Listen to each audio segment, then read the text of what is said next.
Hello, my name is Richard Barrett, and I'm going to be doing a seminar with you on living your soul's destiny, a new way of living. So let's get right on with the presentation, and I'm going to share my screen one moment while I do that. And here we go. Just need to bring up the presentation. Here we are, and off we go. Living your soul's destiny. What is the agenda for the seminar? First of all, we're going to talk about who are you, and then the different forms of awareness, the properties of the ego and soul's way of looking at things, the 7 stages of psychological development and how that links to the development of the ego and the soul, and then some resources that you can use to find out more about living your soul's destiny. So the webinar, or seminar in this case, is based on the following books: The New Psychology of Human Well-Being and What My Soul Told Me. These are books that I've written in the past 10 years. My inspiration for writing A New Psychology of Human Well-Being was Maslow's idea of a larger jurisdiction for psychology. So I wanted to create a theory of human well-being that unites science, psychology, and spirituality, and a theory that integrates body, mind, and soul. Now, my other book, What My Soul Told Me, starts off with the following: your soul has a plan for your life. That is why it chose your body. You can get on board with your soul's plan, or you can ignore it. The choice is yours. If you choose the path of your soul, your life will no longer be your own. You will have to become the servant of your soul. You will need to surrender to your soul. I'll talk about that more later. So what is the soul's journey?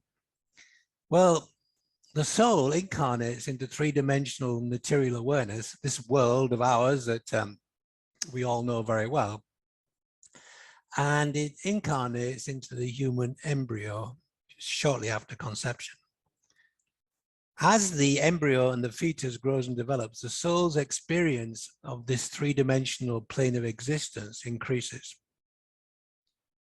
And around the age of 2, when the soul's 3-dimensional awareness has developed to the point that it realizes that there are other people in the world, and it experiences separation, the feeling of separation. Now, the soul comes from a 4th-dimensional energetic world where there is no sense of separation, only a sense of connection. So it realizes no longer living in a world of oneness. At this point, as I say, somewhere before the age of 2, this energetic pain of living in separation, this experience that the soul has, causes the soul to create a psychic buffer to block these experiences of separation, and we call that the ego. Now, the ego develops in 3 stages. First of all, it learns how to survive with the aid of what I call the body mind. I'll explain the body mind a little bit later. But it's basically about maintaining homeostatic functioning and regulating the body. So the ego learns also how to survive in the sense of be very wary of dangerous conditions. It's looking after the survival of the body. And the second stage is about safety. It's about learning how to feel safe and protected. It's really about the emotional safety.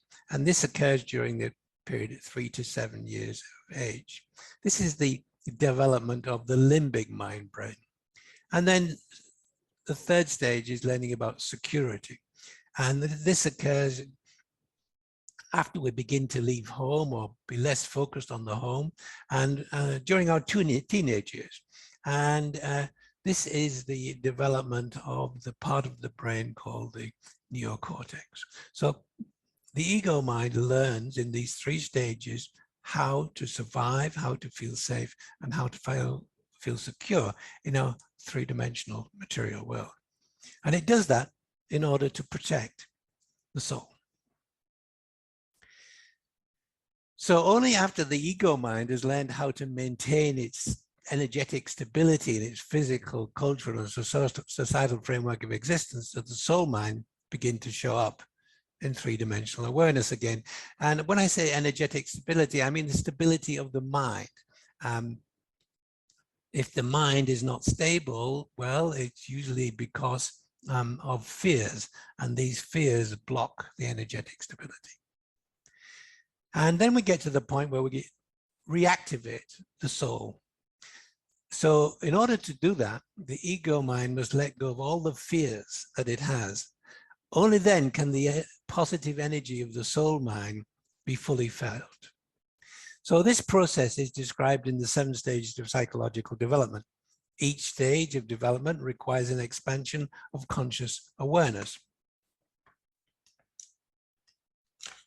So the 3 stages of soul activation. What is the first stage? Stage 1 is self-expression, fully expressing your unique character, gifts, and talents. If you block your self-expression, you will not be able to live in soul consciousness. Next, connection. We learn how to connect with others in unconditional loving relationships. Now, the point here is if you can't connect with others, you can't make a difference in the world. And that's what the soul is determined to do. That's what it comes to do, to make a difference in the world through its gifts and talents. And then stage 3 is contribute, serving the needs of others, serving the needs of future generations, and serving the needs of society. Now, it doesn't have to be a huge contribution. It can be a simple contribution. For example, my mother, she decided to become the cleaner at the local chapel after my father died and when I was 17. And she stayed being the cleaner of that chapel for many, many years, well into about 85 years of age. And at in this job, she also learned how to arrange flowers, and she used to arrange the flowers for weddings and funerals, and everybody used to say what a beautiful chapel it was. And that was my mum's contribution to society, and she lived to be the right old age of 100 years. And I believe it was because she connected with people and she made a contribution in her local community. So it doesn't have to be large, your contribution. You just have to be able to discover your gifts and talents and make them available to the world around you. So concluding this first part, we can say that we start our lives in soul awareness, we move into ego awareness, and if all goes well, if we're able to progress through all the stages of psychological development, we finish our lives in soul awareness. So this comes to the second part. Who am I really? Who am I? How do I understand myself? So I'm going to give you I'm going to make a statement or a series of statements, and well, I'm say here, stand up if this statement is true. Well, this is usually, I usually do this when I'm face to face with a group of people in an auditorium. So if you just want to raise your hand slightly, I won't be able to see you, but just raise your hand if the statement is true. Otherwise, keep your hand down. So let's build it up. First of all, I have a television. Raise your hand if you have a television. Okay? Put your hand down. Raise your hand if you are a television. I am a television. Raise your hand if you're a television. If you're not, don't raise your hand. Okay, now we get into the real exercise. I have a body. Raise your hand if you have a body. Put your hand down. Raise your hand if you are a body. Put your hand down. I have an ego. Raise your hand. Put your hand down. I am an ego. Raise your hand. Put your hand down. I have a soul. Raise your hand. Put your hand down. I am a soul. Put your hand down. I have been doing this exercise for nearly 5 years now with many, many groups. And what happens is people know very well whether they are a television or they're not a television. They usually say they have an ego and they have a body. And then people also say, I have a soul, but then they also stand up or raise their hand to, I am a soul. I have a soul and I am a soul. And I say to them, well, you're very confused if you did that, because you don't know whether you have a soul or you are a soul. You know whether you're a television or not a television, but you don't know whether you have a soul or you are a soul. So this is my belief. We don't have an inner core. We don't have a higher self. We don't have a soul. We are the inner core. We are the higher self. We are the soul. You are your soul. That's who you are. You are your soul. You're living out your soul expression if you allow it, if you do not allow the fears of the ego to get in the way. So why are we not more aware that we're souls? Well, it's a problem of our three-dimensional material perception. Einstein said the non-mathematician is seized by a mysterious shuddering when he hears of four-dimensional things, by feeling that it's not unlike the occult. But there is no more commonplace statement than the world in which we live is a four-dimensional continuum. So we have to understand the difference between three-dimensional perception and fourth-dimensional perception, between the difference of the ego reality, three-dimensional perception, and soul reality, fourth-dimensional perception. So we think we live in a three-dimensional material world, whereas actually we live in a four-dimensional energetic world. And if we can understand the difference between the two-dimensional world, let's say if we can understand the difference between two-dimensional awareness and three-dimensional awareness, then we can get in a sense of the difference between three-dimensional awareness and four-dimensional awareness. And we're going to do this by an exercise. I want you to take your hand, as you see on this diagram, and place your fingers on a flat piece of paper or a flat board so that the fingers touch the board, as in this diagram. So this is what I call flatland. It's two-dimensional. So imagine for a moment that you live in a two-dimensional world, and you have a two-dimensional dog, and you go for a walk in a two-dimensional park, and you're out there, and somebody like me or you in a three-dimensional world puts their hand into your dimension. All you will see is 5 separate circles. Now, I've done that, or you've done that, and this person who's out for a walk in the park sees these 5 separate circles and says, wow, these separate circles were not here yesterday, they're here today. What are they? And she goes home and knocks on the door of her neighbor, who's a two-dimensional scientist, and says, come and see these 5 separate circles. So the scientist rushes out and looks at them and says, oh my gosh, look at those. And she does measurements, and then she tries to move one of the circles. That's you pulling one finger.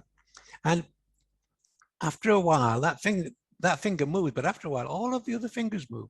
And she says, whoa, hey, there's a relationship between these circles. As this one moves, eventually the other ones move.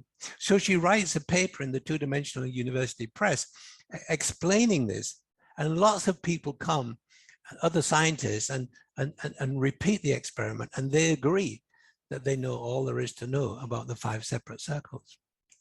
Well, you and I know that actually these aren't 5 separate circles. They are connected. They're the fingers of a hand connected.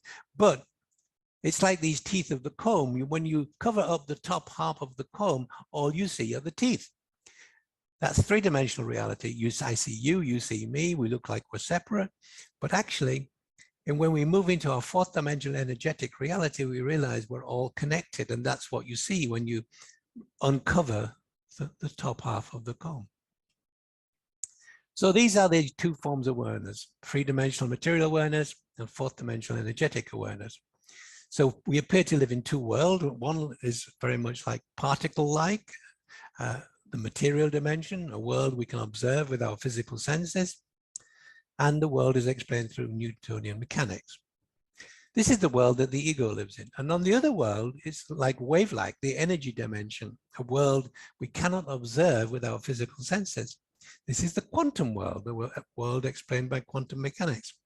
The energy dimension, this dimension, is the reality of the soul. So in the world of the soul, we operate in fourth dimensional awareness, and in the world of ego, we operate in three-dimensional awareness. So our three-dimensional reality is a form of illusion because it's based on an incomplete information. Our physical senses can only perceive a small band of frequencies of vibration.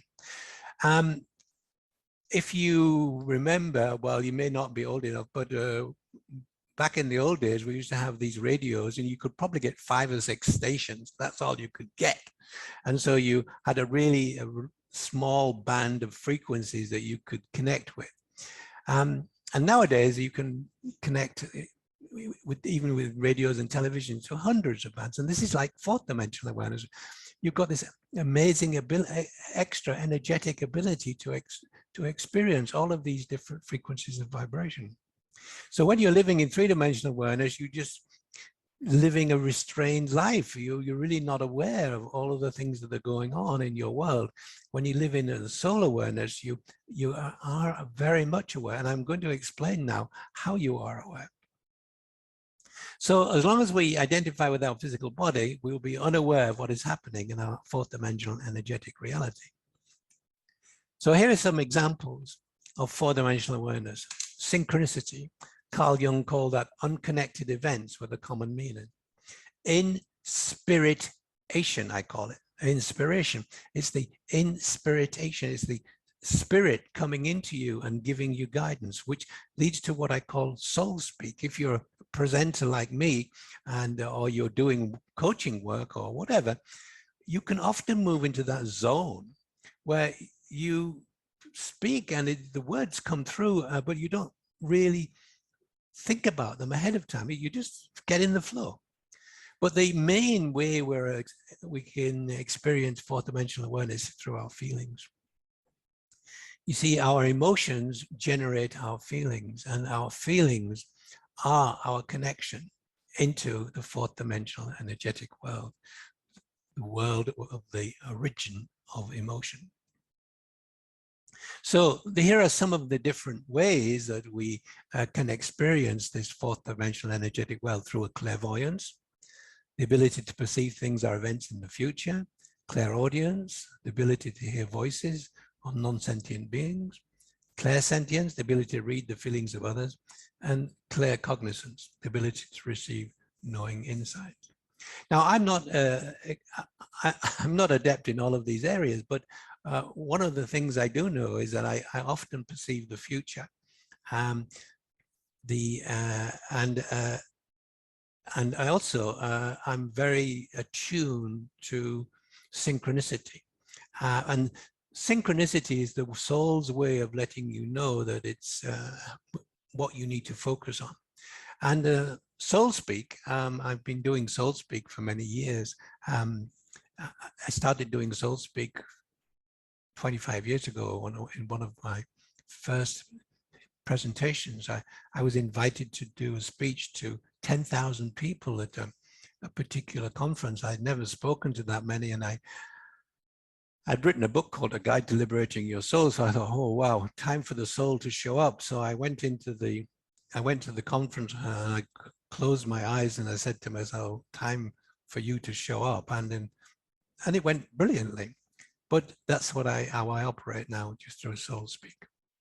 So these abilities represent the cracks in our ego's 3-dimensional material awareness, which allow these other energies to come through 4-dimensional awareness.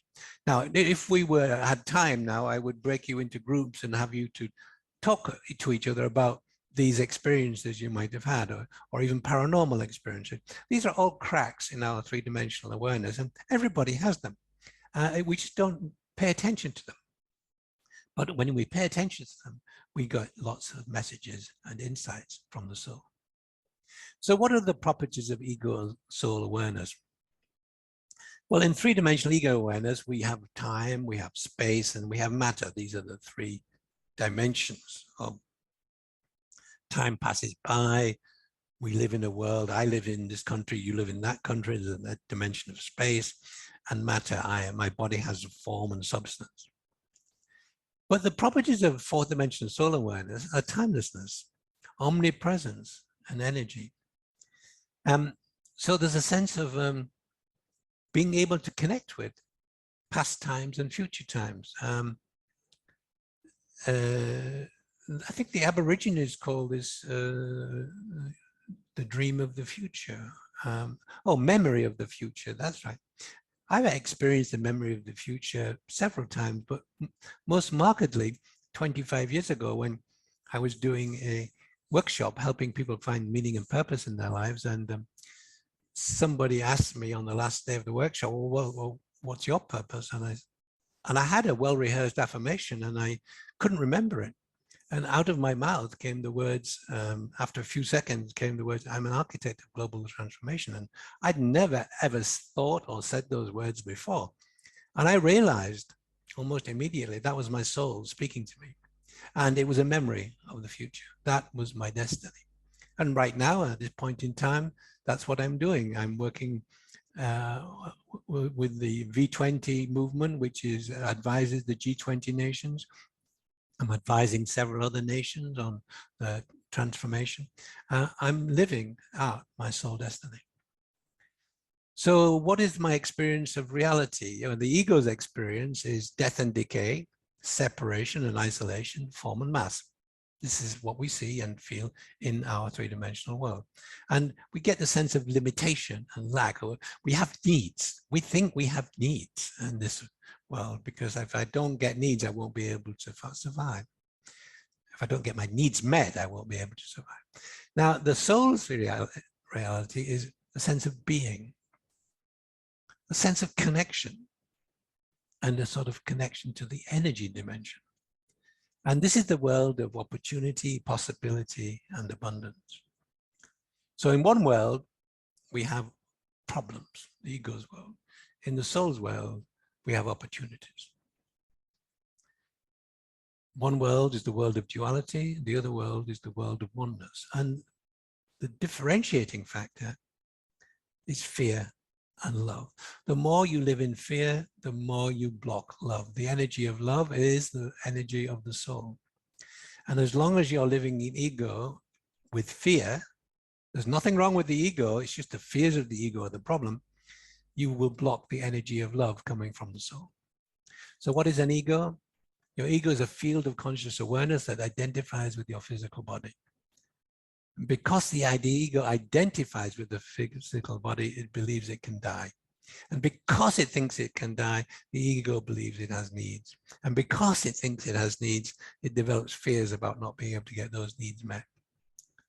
So the principal needs of the ego, we go back to what we discussed earlier, survival, safety, and security. So the ego is not who you are, it's who you think you are.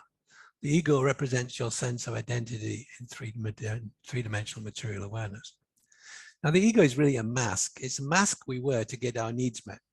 So R.D. Laing said in The Divided Self, a man without a mask, and he means a woman as well, is indeed very rare. One even doubts the possibility of such a man. Everyone in somewhere, some measure, wears a mask. And this is true. By the time we get to 20 or 25, we've developed an ego mask. And that mask we develop is a mask which helps us to get our needs met in the world we live in. It's not who we are. We have to let go of that mask in order to find out who we are. So basically we have 4 minds and 3 brains. The 4 minds are the soul mind. It enters into the body or aligns with the body at inception. Then we have the body mind. This is the reptilian mind brain. It controls our homeostatic functioning. It appears after 3 months of gestation, once the heart starts and the reptilian mind brain forms. And then the next one is the emotional mind. It usually begins to develop, become dominant around 18 months or 2 years. And then the rational mind, which becomes dominant around the age of 7 or 8 years. And then we spend the next 10 or 12 years learning to develop the rational mind. It's not fully developed until we're 22. We don't have a fully functioning brain or a mind until in our early 20s. This is why teenagers do really stupid things, because they don't have a fully functioning rational mind. You've been a teenager, I know, I have too, and I certainly did some irrational things. So the body mind and the ego mind work together. The emotional mind and the rational mind are known as the ego mind, and the reptilian, limbic, and neocortex are known as the triune brain. So let's recap. The soul creates the ego mind when it becomes overwhelmed by the energy of pain, of being present in three-dimensional material awareness. And this pain is caused by the energy of fear and separation. So the ego mind is the unknowing guardian of the soul's incarnation intention. You see, the ego plays a very positive role for the soul. It helps it to survive in this three-dimensional material world. Ego is comprised of the emotional mind and the rational mind, and the will to survive, which is in all living creatures and even in plants, the will to survive is really the will of the soul to be present in three-dimensional material awareness. So the ego mind is responsible for our survival, safety, and security of the soul's body in its physical, social, and cultural framework of existence. And the body mind is responsible for the homeostatic functioning, keeping the body alive. So what is the soul?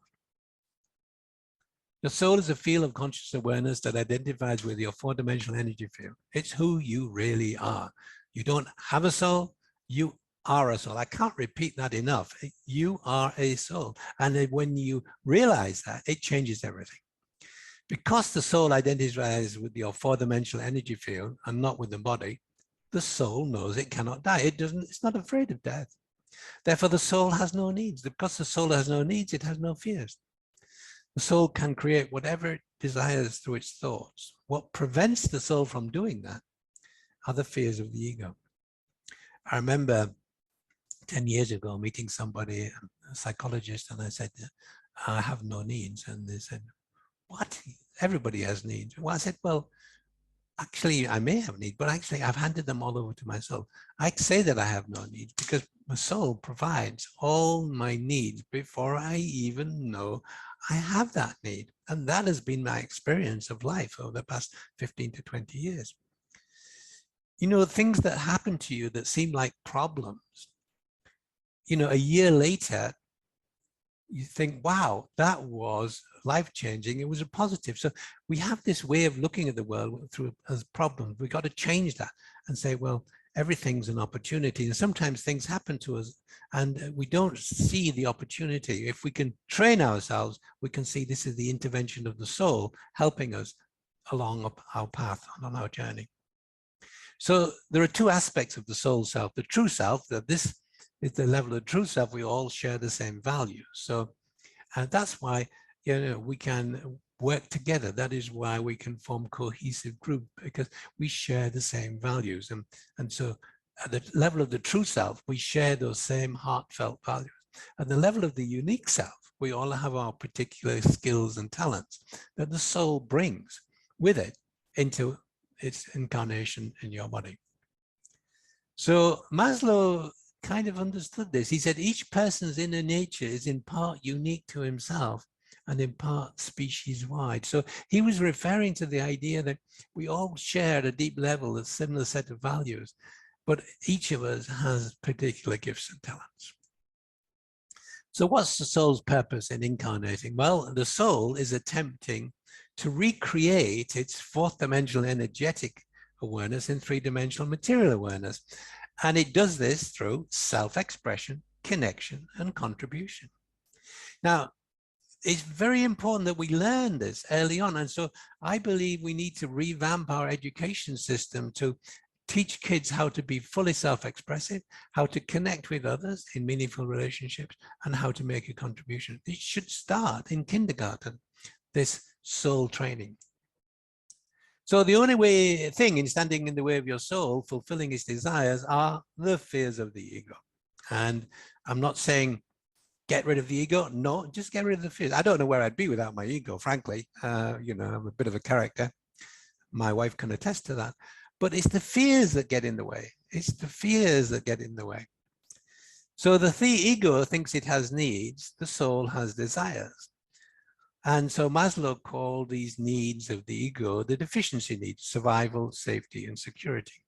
Whereas the desires of the soul are self-expression, connection, and contribution. So when the ego is seeking meaning and purpose, I am looking for meaning and purpose in my life. Well, you don't have to look far because your soul knows. It's just your self-expression. I want to make a difference in the world, sure, but you can't do that unless you can connect with other people. I want to be of service. Well, actually what you want is to make a contribution. So these are the growth needs of the ego on one side and the growth needs of the soul. So ego has a particular way of looking at the soul's desires, but really it's the soul's desires that are important. So let's quickly look at the 7 stages of psychological development before we come to an end. Life is a personal journey. We start, first 2 years is all about surviving. The reptilian mind brain is active, well, it's dominant. Then conforming, the limbic mind brain becomes dominant. Then differentiating when we're teenagers, with beginning of the rational mind becoming dominant. And then we individuate, we get to our 20s and we individuate, we begin to let go of that mask that we wear to get our needs met, to find out who we truly are. What are our own values? And then we get to our 40s. Individuating can take through the 20s and the 30s. Self-actualizing happens in the 40s. It's where we begin to search for meaning and purpose in life. Integrating happens in our 50s when we seek to make a difference by connecting with other people. And when we get to our ripe old age, above 60, we focused on making a contribution through serving. So these first 3 stages, these are the ego needs being developed. And the limiting beliefs we learn during these stages of development become the motivations that hold us back as adults. So the fear-based beliefs, I don't have enough, I'm not loved enough, and I'm not enough. If these become embedded in your brain or in your mind, you won't be able to move forward to the growth stages of development, the soul's desires. So what are the needs of babies at the surviving stage? Well, to get their physiological needs met, to feel loved and cared for. That's all that babies need. In the conforming stage, the young child needs to feel safe and protected and loved and to feel a sense of belonging. Teenagers need to be recognized for their accomplishments, to feel secure and part of a group. Now, it's interesting, I'm showing this slide today because I just read in the BBC News about a school shooter in America, a 16-year-old who killed 20-odd people in a school. And this happens often in America, and it's really about, these are teenagers who don't get the recognition needs met by their parents or by a group that they can be part of. They feel outsiders and they so much want to be seen and recognized. And their rational mind isn't fully developed, and they do the most stupid thing. They go in and kill people and say, look, see me. It is a huge problem, particularly in America where the gun lobby is so strong. Anyhow, teenagers need to feel recognized by their parents, and if not, also by their peer group. If they're not recognized by their parents, they'll go strongly and have a strong affinity to a particular group if that group recognizes them. Then we get to the individuating stage as a young adult. We're looking for freedom and autonomy and responsibility and accountability. These are the needs of the 25 to 30 to 40 years old. Now, and when we get to the 40s, we want to feel a sense of meaning and purpose, particularly through our work.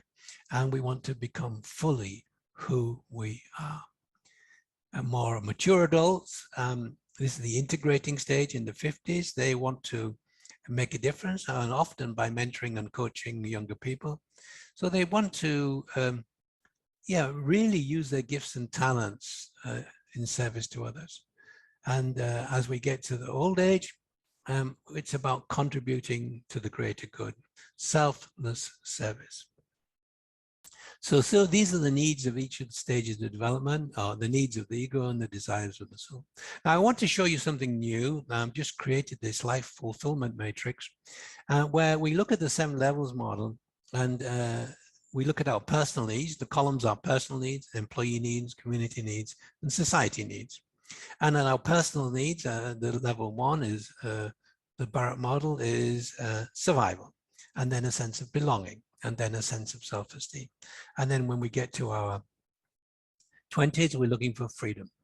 And we in our 40s, we're looking for self-expression. In 50s, we're looking for connecting. And in our 60s, we're looking for service.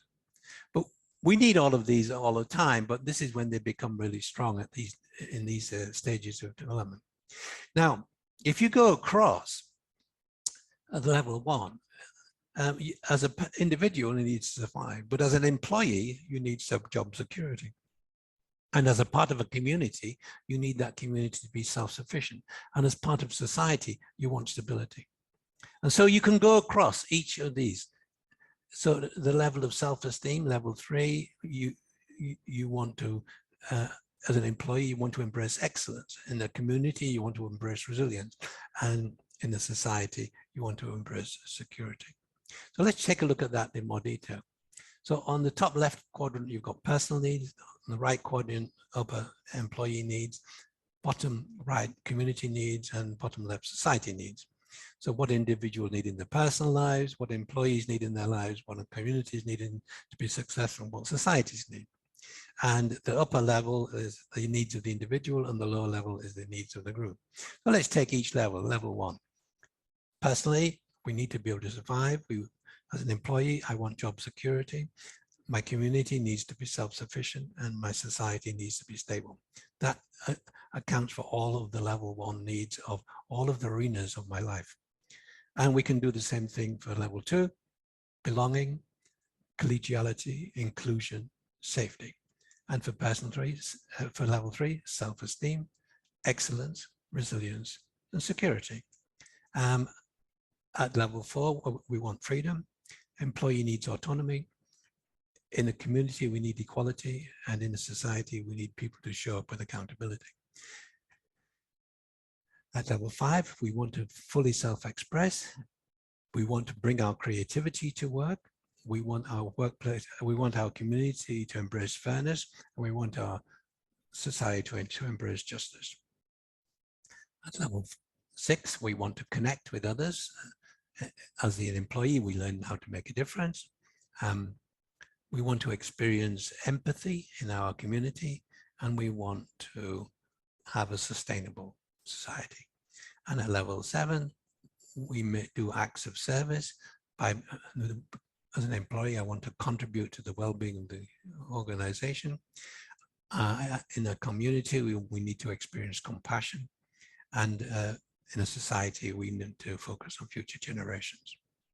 So that's the end of my presentation, a large overview of the soul and how to live a fulfilling life. Vertically, we grow and develop along the stages of development. Horizontally, we are focused on our personal needs, our employees, needs of the employees, our needs of our community, and our needs of society. So here are some resources. These are my books, or some of my books. I'm working on my 14th book. Everything I've learned about values, the values of an organization, new leadership paradigm, worldview dynamics, and the well-being of nations. So this covers personal, organizational, leadership, and society. What I've just explained is the core part of our Living Your Soul's Destiny workshop we hold every year. It's a 4-day workshop. You can find out more about it at thebarrettacademy.com. It'll be in Germany, November 7 to 11 this year. And you can get e-learning courses. You go to the Barrett Academy, there are many e-learning courses. Here are just some of them. So finally, if you really want to dig into my work, join the Humanity Awareness Initiative.